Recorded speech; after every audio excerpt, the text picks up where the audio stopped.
Olá, irmãos, graça e paz, bom dia, boa tarde, boa noite. Não sei a hora que vocês vão estar assistindo a escola bíblica, né? A revista que a gente está lendo é a revista Palavra e Vida, os 10 mandamentos para os dias atuais. Para facilitar, quem não tem, eu vou estar disponibilizando aqui atrás.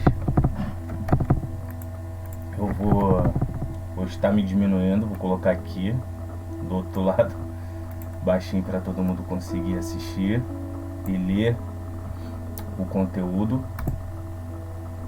Vou aumentar a tela aqui rapidinho para que fique mais visível para todos os irmãos. Então, a lição de hoje é a imagem do Deus invisível. O segundo mandamento: não farás para ti imagem de escultura. Êxodo 20, versículo 3. Aqui o texto, né, o estudo começa com uma metáfora, com uma conversa entre o pai e o filho, né, que conta uma história, né, que ele estava brincando com o avião, a criança e tal, e o pai falou que ia viajar, né, com o avião. Aí o filho perguntou assim: pai, como assim o senhor vai entrar no avião? O senhor vai diminuir? Porque ele estava brincando, né, com o aviãozinho. Aí o pai achou essa pergunta interessante, né, e decidiu levá-lo, né, no aeroporto. Aí quando ele chegou lá, né, olhou assim pela janela, viu aquele avião imenso.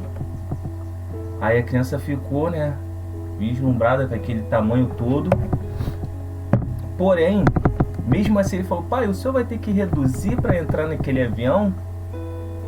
Mas a criança tem isso, né? A criança ela tem mania de diminuir tudo, né? Me dá um biscoitinho, vou andar num carrinho, tudo indo, né? Então é mais ou menos isso que esse segundo mandamento quer nos alertar sobre quando a gente coloca Deus em uma escultura, né? A gente está reduzindo o tamanho de Deus, porque Deus é imensurável, não tem como a gente mensurar o poder de Deus. E quando as pessoas fazem isso, eles estão limitando ou diminuindo o tamanho de Deus. Vamos lá para o estudo. Quando eu era criança, meu filho, ao me ver arrumar as malas, correu até o seu quarto e me trouxe o seu aviãozinho de brinquedo e me perguntou: papai, você vai viajar em um desses? Aí ele disse: sim. Respondi com certa ironia: e você cabe aqui, papai? No dia do meu embarque, ele foi comigo ao aeroporto. No caminho, ele viu vários aviões no céu e os comparou ao seu aviãozinho. Não passava na cabeça dele como seu pai caberia em uma aeronave. Quando chegamos ao aeroporto, logo depois do meu checklist, levei-o até a grande janela de vidro em frente à pista de pouso e decolagem. Seus olhos arregalaram. Sua mente, ainda ingênua, tentava comparar a gigantesca aeronave à sua frente com o seu aviãozinho. Da janela ele observava o plano inverso. O avião era imenso e as pessoas eram pequenininhas.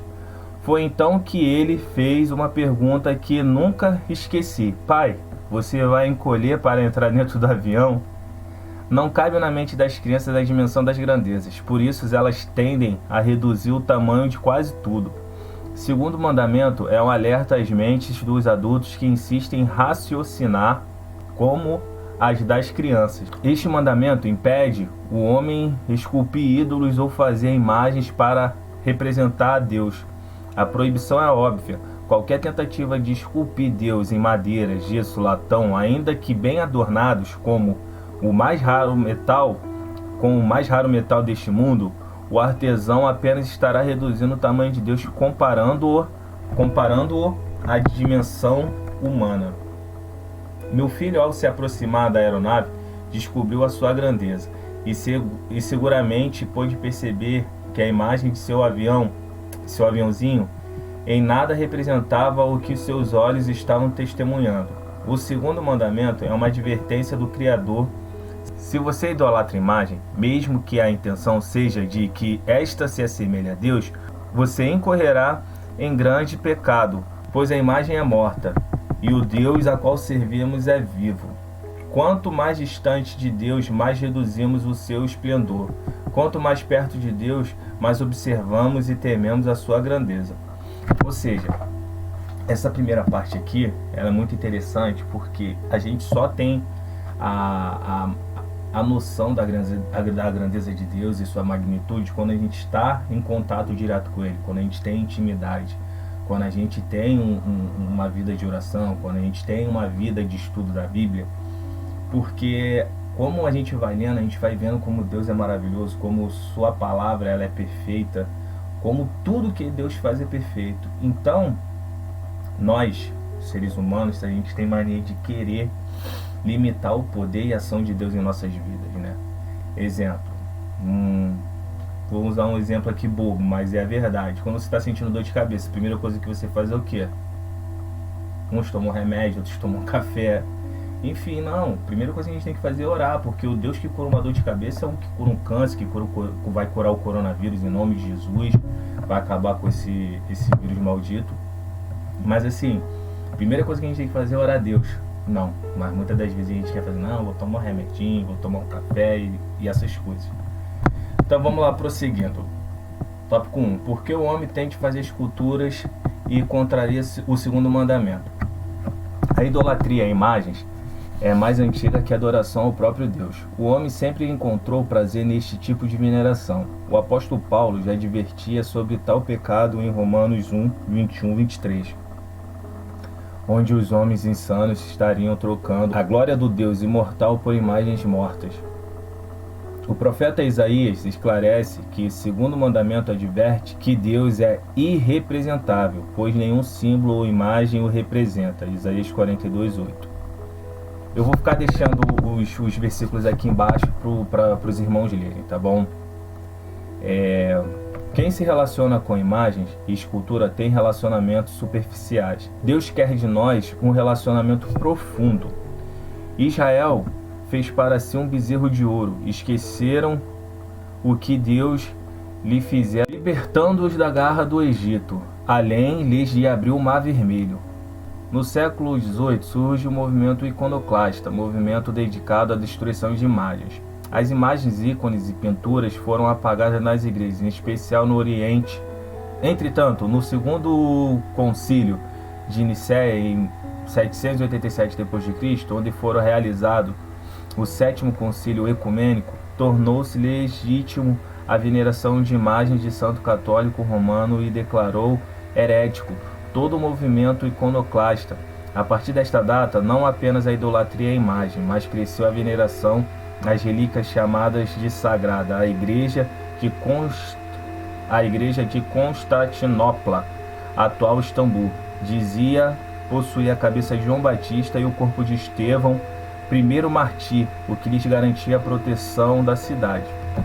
Então, irmãos, aqui deixa bem claro que os seres humanos eles colocam as suas forças em cavalos, outros em corpos de pessoas para garantir a segurança, mas a nossa segurança a gente sabe onde está, né? Que a nossa segurança, o nosso socorro, tudo vem do Senhor.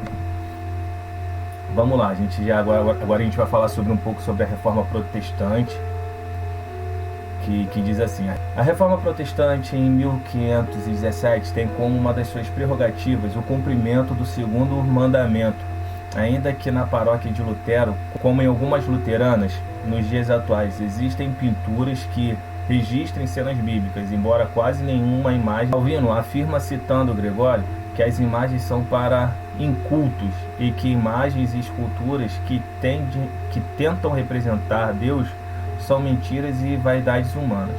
O símbolo da fé cristã, por séculos, não são necessariamente imagens que contrariam o segundo mandamento. A cruz, a Bíblia e os elementos da ceia do Senhor são ícones que despertam a fé. Em especial, os batistas entendem como princípio que tais símbolos não conferem graça. O homem, durante séculos, acreditou que as imagens eram mediadoras para que pudesse ter acesso ao Deus invisível. segundo mandamento é uma advertência. Não há imagem entre nós e Deus que possa validar algum tipo de mediação ou intercessão. Só existe um mediador entre Deus e o homem, a saber, Jesus Cristo. 1 Timóteo 2, 4, 6. Pois o próprio Cristo é a imagem do Deus vivo. Colossenses 1, 5. Agora a gente vai para o tópico 2. Mas antes de ir para o tópico 2, tanto em 1 Timóteo quanto Colossenses deixa bem claro, né, que o único mediador, a única pessoa que a gente pode usar esse termo, que tem o poder de nos conectar diretamente com Deus é o seu Filho, Jesus, que Deus enviou para morrer por os nossos pecados, e que com isso o tempo se rasgou e a gente tem livre acesso ao Pai, não precisando de bezerro, não precisando de estátuas, não precisando de esculturas, não precisando de nada, absolutamente nada. É só a gente dobrar o nosso joelho, curvar nossas cabeças e conversar diretamente com o Pai. Tá bom, irmãos? Vamos lá. Vamos para o tópico 2. A consequência da desobediência ao segundo mandamento. Para os que insistem a idolatria, o segundo mandamento tem uma dura sentença, a aflição até a quarta geração. Isso está em Êxodo 25. Vou colocar aqui embaixo para os irmãos lerem. Nos assusta quando Deus afirma ser zeloso. O sentimento mais próximo para o entendimento da palavra zeloso é ter ciúme da noiva amada. E o castigo pelo descumprimento do segundo mandamento é o sofrimento da terceira até a quarta geração por causa dos pecados dos pais no passado. Uma leitura superficial desse texto pode parecer que Deus é vingativo e sua sentença aos que o traem é o sofrimento aos pais e que este alcança os seus filhos, netos, bisnetos e tataranetos. Entretanto, o que está escrito no segundo mandamento é que as gerações irão sofrer a iniquidade dos pais, ou seja, a adoração à imagem promove um canal que deságua na depravação humana, quando o homem troca a glória de Deus por imagem de aves, répteis ou coisa semelhante. Na verdade, está cometendo iniquidade, onde tal erro abre as portas da violência, da desigualdade, malícias, avareza, maldade, inveja, homicídio, contenda, engano, malignidade. Romanos 1, 23, 29. A sociedade atual vive atolada na lama da iniquidade, colhe os frutos amargos da herança dos seus pecados de idolatria. Pais hoje olham para o futuro e se perguntam que mundo deixarão para os seus filhos, quando na verdade deveriam se perguntar de outra forma: quais os filhos deixarão para este mundo? Que possamos afirmar como Josué, que advertiu ao seu povo e fez valer o segundo mandamento, cancelando a adoração aos ídolos, e preocupado com sua geração, afirmou que serviriam apenas o Senhor. Josué 24, 15. Então, irmãos, eu achei muito interessante essa parte daqui, que mexeu muito, que fala assim, cadê?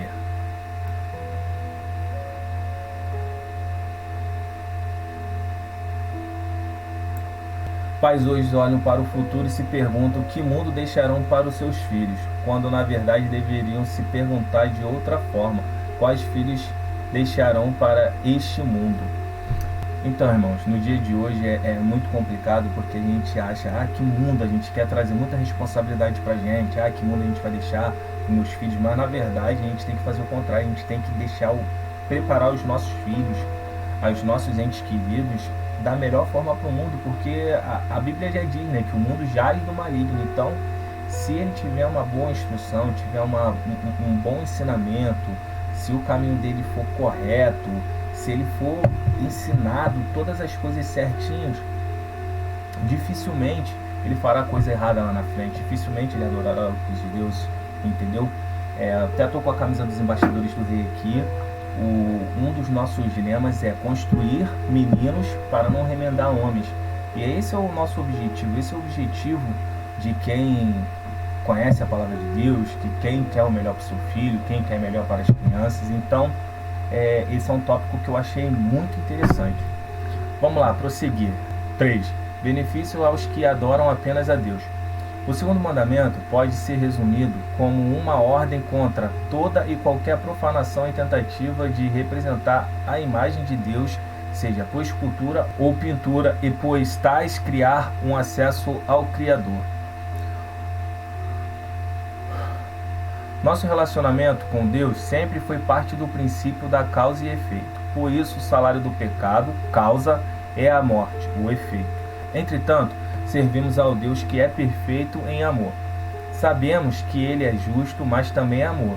Jesus nos apresentou o desdobramento desse amor, misericórdia e graça. A misericórdia de Deus retira de nós os efeitos da causa. Efésios 2, versículo 3 e 5.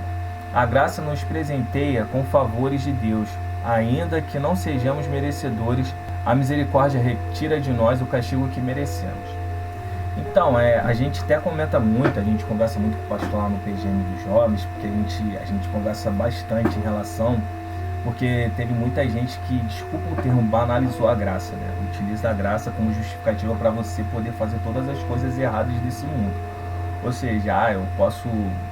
Vou usar alguns exemplos aqui, tá? Não estou falando que a nossa juventude faça, mas assim, o que as pessoas hoje fazem e colocam a justificativa, porque eu tenho graça. Vamos lá. Fala palavrão. Deus vai me perdoar, tenha graça. Sei lá, vou fazer alguma coisa errada. Tô nem aí. Eu tenho a graça, entendeu? Então, aqui fala bem claro. Efésios 2, 3, 5. Que a graça nos presenteia com favores de Deus, ainda que não sejamos merecedores. A misericórdia retira o castigo que merecemos. Ao cumprir o segundo mandamento, Deus nos concede a misericórdia até 1000 gerações. Veja que Deus tem mais prazer em nos conceder misericórdia, pois a estende até 1000 das nossas gerações, do que impor a sua justiça. Pois esta última centena alcança até a 4ª geração dos desobedientes. A ampliação deste entendimento, em que Deus tem prazer em nos conceder misericórdia e não justiça pelos delitos dos nossos antepassados, fica claro em Ezequiel 18, 14 e 20. Jesus, com a obra da cruz, nos trouxe misericórdia, cancelado qualquer dívida do passado oriunda, porventura, dos nossos antepassados. Colossenses 2, 13 e 15. Para pensar e agir. Você consegue perceber que a atual sociedade existe adoração à imagem? Será que o horóscopo é um exemplo que fere diretamente o segundo mandamento? Será que na igreja evangélica desses nossos dias existem imagens e idolatrias que materializam a fé e estão sendo utilizadas como mediadora ao Deus invisível?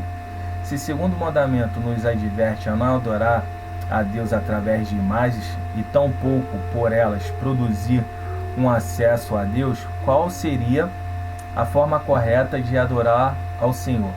A Bíblia diz que somos imagens e semelhança de Deus.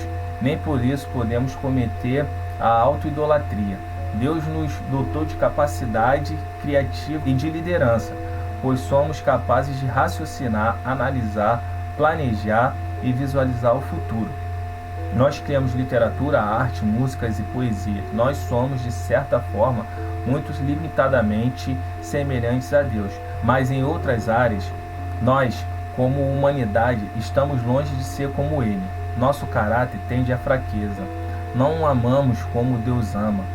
Entretanto, muito pouco do plano espiritual. Contudo, nenhum outro ser deste mundo se assemelha a Deus como nós. Qual então seria o nosso exemplo perfeito da imagem de Deus? A resposta é Jesus. Quem me vê a mim, vê ao Pai.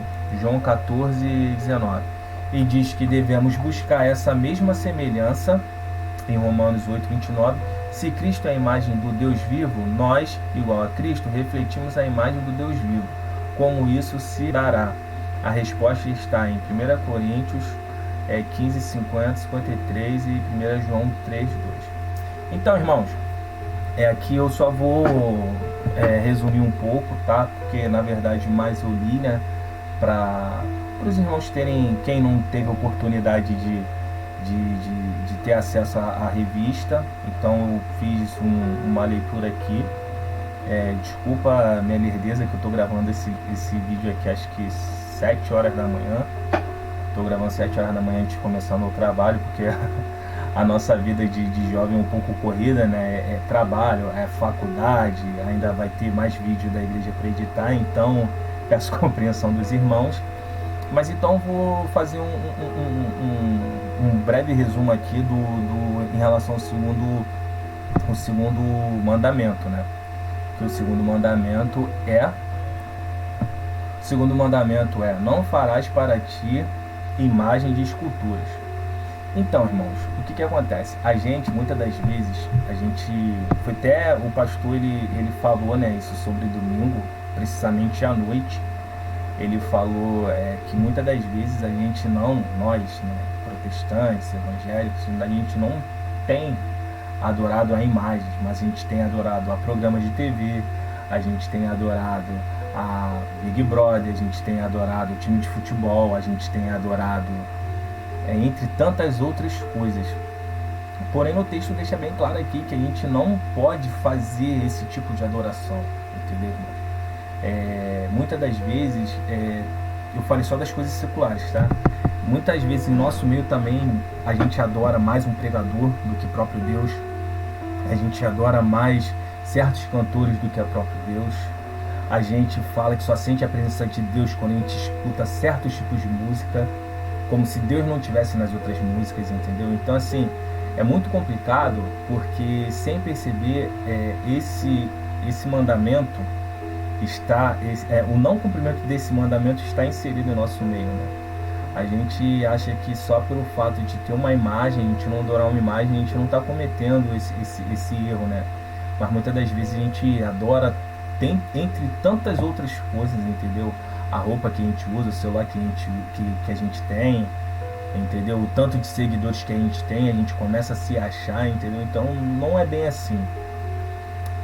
Agora falando na linguagem adulta, as conquistas que a gente teve, a casa que a gente tem, o carro que a gente tem, a empresa, a nossa vida financeira, e muitas das vezes isso tem sido um ídolo na nossa vida, entendeu? Você falar com mais orgulho da sua vida social do que da forma que você fala sobre Jesus, entendeu? Então, assim, a gente tem que parar e refletir que a nossa adoração somente é a Deus, entendeu? A Deus. E que ninguém tem esse acesso direto ao Pai, a não ser através de Jesus Cristo, entendeu? Mas não Jesus Cristo que está lá, lourinho de olhos azuis, não tá. É o Jesus Cristo verdadeiro, aquele que habita no meu coração, aquele que habita no seu coração, aquele a qual entregou a sua vida por nós, a qual nos deu vários ensinamentos, e é esse quem nós devemos adorar tão somente, tá bom, irmãos? Eu fico grato pelo privilégio de estar trazendo aqui a EBD, mesmo que de uma forma um pouco diferente, né? Não podendo estar olhando para vocês, até porque eu estou editando, estou fazendo um monte de coisa ao mesmo tempo. Mas assim, esse tema dessa revista, ela é muito boa. O pastor começou a dar a série de mensagens, né, sobre os 10 mandamentos, e assim, eu estou muito ansioso, entendeu? Muito ansioso mesmo, porque a gente até pretende trabalhar com a juventude nesse aspecto, até porque hoje em dia, infelizmente, a gente fala muito pouco sobre alguns assuntos, e os 10 mandamentos é um desses. Os 10 mandamentos sobre volta de Jesus Cristo, sobre céu e inferno, hoje em dia a gente carece dessas mensagens, entendeu?